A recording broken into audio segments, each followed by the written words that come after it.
ate your girl Adeola. Can you please play that video? Oh my goodness, never did I imagine that 2006 will actually be doing this. She meant 2016, by the way. Continue. Honestly, it seems as if President Muhammadu Buhari has seriously lost it. Wait a minute. Are those not the Bring Back Our Girls protesters? They're the one. Keep going. If this is happening in his administration, here we have police mounted, they're all over the place. Is it to stop us that we now need police permit in Nigeria of today? Thank you, my sister. This woman, I swear it go better for you. The president should know that stopping Bring Back Our Girls is not what will make us go away. It is bringing back our Chibok girls, each and every one of them. 218 of them are still in captivity, and 218 of them have to be accounted for. Aisha Yesufu, God bless you. All these shenanigans would not work. President Muhammadu Buhari, stand up and do the job for which you were elected. Yes, President Buhari, stand up and do the job for which you were elected, Benny. One day, if you're not careful, the same police people that you put out to stop us are the ones that will escort us to your office. Because right now, every Nigerian is angry. Everybody is upset right now in Nigeria. It may look like the police are cooperating now, but if Buhari doesn't wake up someday, these same policemen will no longer cooperate with him. Mr. President, Adeola, move closer. Hopefully you are watching on the screen. Every day on this show, I tell you that I'm on speed dial. Before you do anything, you should call me. Why didn't you call me? Not only did you not allow these protesters to get to Aso Rock, you did not welcome them, but now you banned them from protesting? Or where did the policemen get the order from? What happened to you, Mr. President? Every Nigerian is angry at the fact that you're not doing the right thing. You're only focusing on telling people who are telling you to do the right thing to shut up. Yes, my sister, yes. Who is advising this man? My main problem with Buhari is that he's just doing his own thing. During the elections, you were listening to what we had to say. You released videos about how you will do this, you will do that. You even had time for photo shoot, wearing all kinds of tribal outfits. Suddenly, Mr. President, you are unreachable. Why? And for those that are defending Buhari, if Jonathan were the one that banned the Bring Back Our Girls protesters from protesting,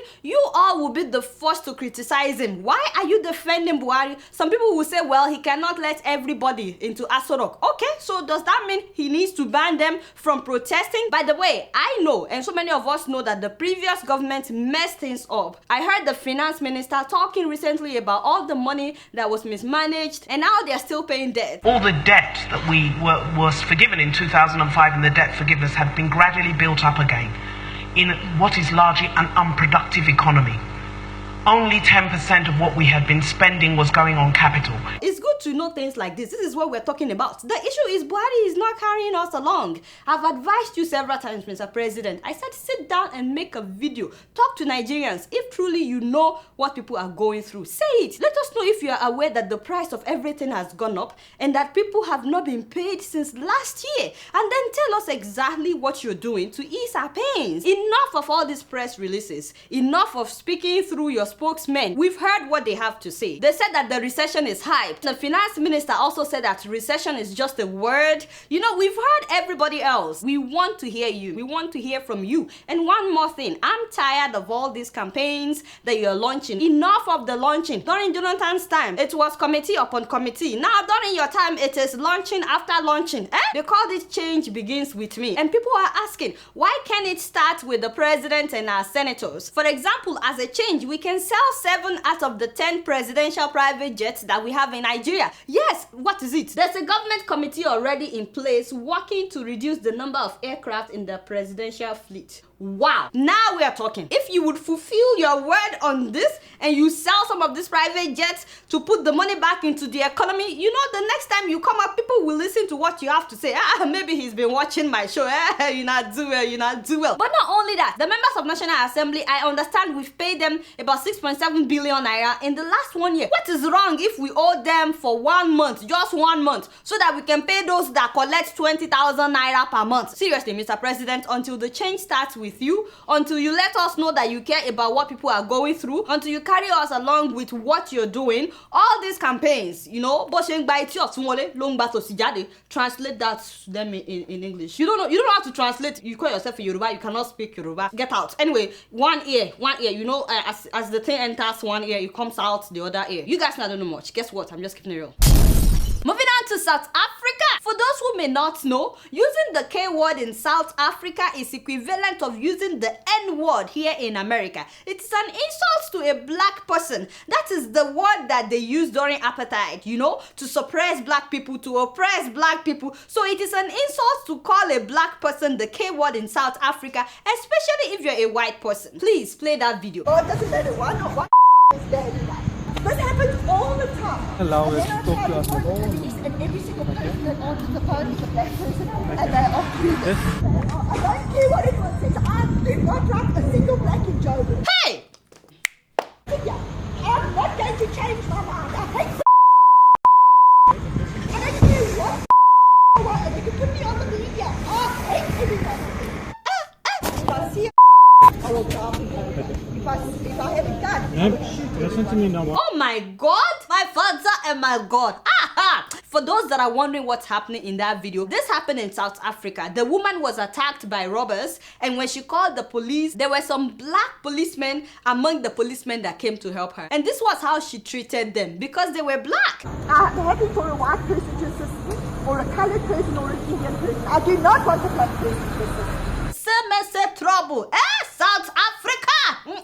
Please tell me that you deported this woman. They need to deport this woman. And she is a South African. This is not somebody that doesn't know the history of South Africa. No. How can you be racist towards black people in their own country? How can you be racist towards Africans in Africa? This happened in June of this year, but the case is still in court, and several charges have been brought against her as of last week. My recommendation is they need to deport her. And this is not a discrimination. The woman has made it known that she's not happy in South Africa. I want her to be happy, so we are helping her. That just means one less racist, the better for everybody. You guys know I don't know much. Guess what? I'm just keeping it real.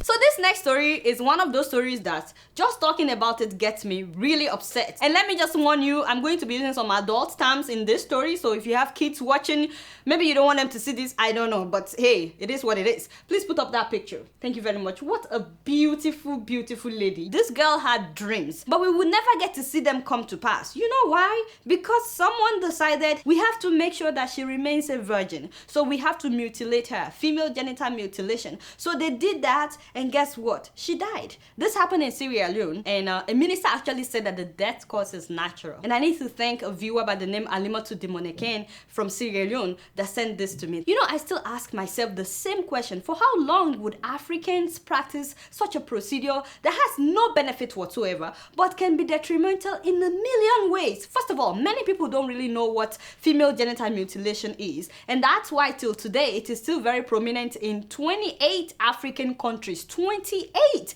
By the way, it has been legally banned in so many of these countries, but it is still being practiced. FGM is not circumcision, as some people would say. Some people would say, oh, this is the equivalent of male circumcision. No, please, it is not. In case you don't know, sometimes they completely remove the labia and the clitoris. That is the equivalent of cutting off the male genitalia. Circumcision is actually the wrong word, because they are not circumcising these girls, they are mutilating them. I honestly think that it's time for Africans to start cutting off men's sexual organ so that we can make sure that the men that our daughters would marry would be virgins. How would you like that? It's like somebody chopping off a part of your body, like to chop off your hand or to chop off your leg. And this is even more traumatic because they don't use any form of anesthesia before they cut these girls. The second thing that they do to these girls is to sew up their genitalia. And that is after they use a knife or a blade or another sharp object to cut the labia and the clitoris. And then they would use thread and needle to sew up the vagina, leaving a very, very small hole for them to urinate and for blood to pass during menstruation. Now let me tell you what happens after. They will tie these girls up for between 10 to 14 days. Imagine somebody tying you up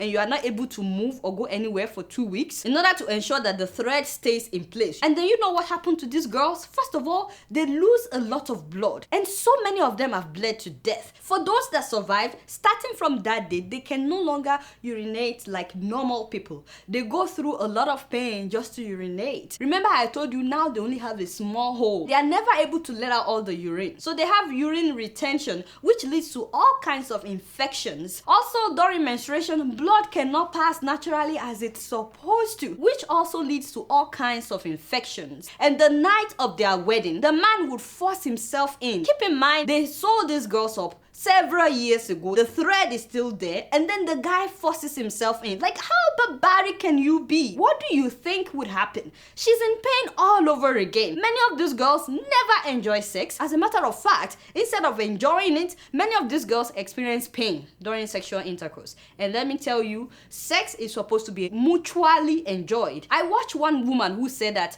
even after having children, she didn't get over the trauma of FGM. She didn't even like seeing her children because she felt like she was raped each time their father slept with her to conceive those children. Speaking of which, do you know that FGM also causes complications during childbirth? Because the vagina is not able to expand as it's supposed to in order for the baby to come out with no complications. So a lot of these women experience difficulty during childbirth. And do you know how many women have died during childbirth because of this? Several women. And let me just say that the process of FGM has the possibility of transmitting HIV as well as STDs to these girls without even sleeping with anybody. They already have STDs. The blades that they use, the knives, the scissors. In fact, when I see some pictures of some of the objects that some people use, I wonder if they were trying to kill these girls. And to be honest with you, they actually kill them inside. So many of these guys are excited that they are marrying a virgin. He has no idea that he's also about to contract HIV as well as STD, because the symptoms may not manifest before the time that the girl gets married. And all these side effects is besides the psychological effect, the trauma, how hard it is for these girls to trust anybody after that, the post-traumatic stress disorder, the anxiety, the depression that they go through, even memory loss. I heard about a lady that they used knife to cut her as a child, and since then she runs whenever she sees a knife. Even though she's now in her 30s, if she goes to visit somebody and they are trying to prepare food for her and she sees knife, she runs. She doesn't want to eat their food. She just leaves. She can no longer trust anybody with a knife. You may wonder why we subject our girls to this practice. Well, it's a practice that began to ensure that women do not enjoy sex, so that they will not desire sex, so that they won't be sleeping around, so that they can be virgins. And also it is to subjugate women and to control their sexuality and their virginity. In other words, this is just to control women. In many societies, if a woman is not mutilated, if she's not circumcised, people don't want to associate with her. And in so many cases, she's ostracized. The belief is she must be sleeping around. First of all, let me talk to men, because you are the ones that can end this devilish practice. And that's mainly because you are the reason that they are doing this. You are the reason that they are doing this to these girls. We are not happy to marry a woman that has not been circumcised. Just like this man, there are so many African men that want to marry a virgin. But you can't force somebody to remain a virgin by doing this. You are actually destroying her life because of your own selfish desire. What if all women also insist that they will only marry virgins? How many men would be virgins? Or is it okay for men to sleep around but women are not supposed to? I'm not saying that people should sleep around, whether male or female. I'm just saying that it is wrong for you to destroy another person's life for your own selfish interest. And by the way, some of these men that want to marry a virgin, they are not virgins themselves. That means they are sleeping around with some girls. And I keep asking, so is it okay for some girls to sleep around with you because you would marry a virgin, but it's not okay for some girls to sleep around? I'm so confused. If you want girls to be virgins, please educate them on the dangers of sleeping around. But for God's sake, educate boys as well, educate guys as well, and educate those grown men who are still sleeping around. This is not what makes a girl a virgin. So stop this barbaric act in your communities. Now, what I don't understand is why those women keep taking their daughters through the same trauma that they went through. I wanted to say that maybe it's because some of these women are not educated or they are not exposed. But do you guys know that they now practice this thing in the US and in Europe? In fact, everywhere that we have African immigrants, some of these African immigrants either do it for their girls here in a foreign land, or sometimes they will tell the girl, you're going home for Christmas, you're going home for the holiday, and the girl has no idea what is waiting for her upon arrival. And guess what? They will cut her before she comes back. Which is why the Center for Disease Control here in the US estimates that between 150,000 and 200,000 girls here in the US are at risk of being cut. So many of these girls, they will be sent home and they will cut them. Some of them, they will cut them right here in the US. In Arizona, for example, 98% of the Somali women that are being treated at at the Refugee Women's Health Clinic have been circumcised. They've been cut. I decided to talk about this because it is still being practiced in different parts of Africa till today. Do you know that 98% of Somali women have undergone female genital mutilation? 98%. In Guinea, it is 96% of women that have been cut, even though it is outlawed. Yet this thing is being practiced. Also in Djibouti, it is 93% of the women that have been cut. In Egypt, it is 91%. As a matter of fact, it is now the medical practitioners in Egypt that are cutting these girls. Those that are supposed to know better. There is the assumption that if the doctors do it, it will limit the likelihood of infection. No, they still go through the pain. They still have difficulty when they're trying to have a child. They still don't enjoy sex. They still have trauma. They still go through depression. It still has a lot of psychological effect on them, even though the doctors are the ones doing it for them in Egypt. But as one of the Egyptian officials said, they do this to these girls in order to reduce women's desire for sex. We are a population whose men suffer from sexual weakness, which is evident because Egypt is among the biggest consumers of sexual stimulants. If we stop female genital mutilation, we will need strong men. It's good because it reduces a woman's sexual appetite. Can you imagine that mentality? And this is a politician. In Mali and Eritrea, 89% of the women have been cut. In Sierra Leone and Sudan, 88% of the female population have been cut. In Nigeria, 30% of the female population have been cut.